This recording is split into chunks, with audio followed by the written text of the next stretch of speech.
வணக்கம். சற்று முன் கிடைக்கப்பெற்ற மிக மிக முக்கியமான செய்தி ஒன்று வெளியாகியுள்ளது. அதிகாலையில் 8000 அதிமுகவின் தொண்டர்களுடன் நிர்வாகிகள் கூண்டோடு ராஜினாமா கடிதத்தை அதிமுகவின் அவைத்தலைவர் தமிழ்மகன் உசேன் அவர்களிடம் கொடுத்திருப்பது அரசியல் வட்டாரத்தில் மிகப்பெரிய அளவில் பரபரப்பை ஏற்படுத்தியுள்ளது.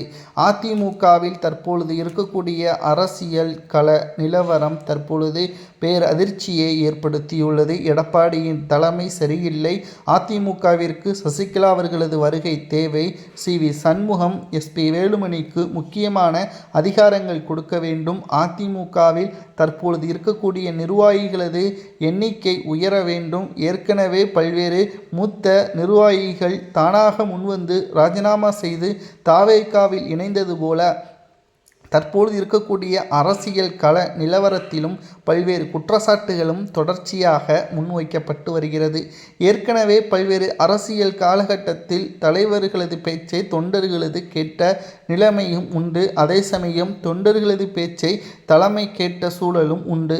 ஆனால் எடப்பாடி பழனிசாமி அவர்கள் எதையும் காதில் வாங்கி கொள்ளாமல் அவரது சுய நலத்திற்காக அவரது ஈகோவிற்காக பல்வேறு பிரச்சனைகளில் மாட்டிக்கொண்டு அதிமுகவை தோல்வியடைய வைத்து கொண்டிருக்கின்றார். இனியும் அதிமுகவில் ஒருபோதும் எடப்பாடி பழனிசாமி அவர்கள் நீடிக்க தேவையில்லை. அதிமுகவில் பல்வேறு பிரச்சனைகளுக்கு எடப்பாடி பழனிசாமியே காரணம். தற்பொழுது அதிமுகவின் கூட்டமாக நிர்வாகிகள் ராஜினாமா செய்ய முன்வந்துள்ளனர். இதை தடுப்பாரா? நிச்சயமாக தடுக்க மாட்டார்.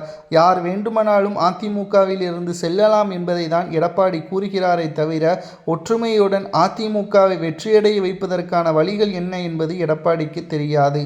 அப்படி தெரிந்திருந்தால் எப்பொழுதோ அதிமுக வெற்றியடைந்திருக்கும். 11 தேர்தல்களில் அதிமுக தோல்வியும் தழுவியிருக்காது. எம்.ஜி.ஆர். அவர்கள் உருவாக்கிய அதிமுக, ஜெயலலிதா அவர்களால் சிறப்பாக வழிநடத்திய அதிமுக தற்பொழுது மிகப்பெரிய அளவிலான சோதனைக்கு உள்ளாகி இருப்பது பேரதிர்ச்சியை ஏற்படுத்தியுள்ளது. கிராமப்புற நிர்வாகிகளது கட்சி பணி இல்லை என்றால் தலைமை வெற்றியடைவது வாய்ப்பே கிடையாது. ஒவ்வொரு பூத் கமிட்டிகளிலும் இருக்கக்கூடிய நிர்வாகிகள் தானாக முன்வந்து ராஜினாமா கடிதங்களை கொடுப்பது தான் தற்பொழுது அதிர்ச்சிக்கு உள்ளாகியுள்ளது. ஒரு கட்சியின் வளர்ச்சியும் வெற்றியும் பூத் கமிட்டியில் இருந்து தான் ஆரம்பமாகும். ஆனால் எடப்பாடி பழனிசாமி அவர்கள் ஈகோவின் காரணமாக ஒவ்வொரு பூத் கமிட்டிகளில் இருக்கக்கூடிய நிர்வாகிகளும் வெளியேறுவது பரபரப்பையும் அதிர்ச்சியையும் ஏற்படுத்தியுள்ளது. நிச்சயம் அரசியல் வட்டாரத்தில் இது மிகப்பெரிய ஒரு திருப்புமுனை அமையும் என்றும் கூறப்படுகிறது. நண்பர்களே, ஓபிஎஸ் அவர்களது பேச்சை கேட்காமல் இப்பொழுது ராஜினாமா செய்யக்கூடிய ஒரு சூழல் உருவாகி இருப்பதற்கு யார் காரணம்? கூட்டமாக ராஜினாமா செய்வது சரியா தவறா என்பதை கமெண்ட் வாயிலாக கூறுங்கள்.